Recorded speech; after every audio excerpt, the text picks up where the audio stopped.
Ob Svetovnem dnevu zdravja, ki ga obeležujemo vsako leto 7. aprila, je Center za zdravje in razvoj Murska Sobota skupaj s Splošno bolnišnico Murska Sobota pripravil dogodek Srce kolesari. Ta je potekal v sklopu medijske kampanje Nepopustljivo srce, ki je del programa ozaveščanja in opolnomočenja o srčnem popuščanju. V okviru medijske kampanje Nepopustljivo srce bodo potekale še številne aktivnosti, v katere bodo vključeni različni deležniki.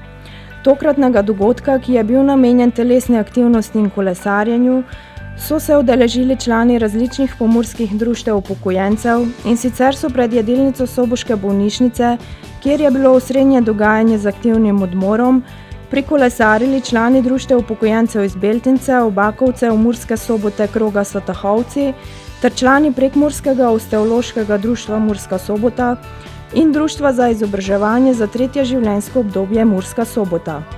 Naslednji dogodek v okviru medijske kampanje Nepopustljivo srce v sklopu aktivnosti Srce obvešča bo 7. maja v središču mesta Murska Sobota.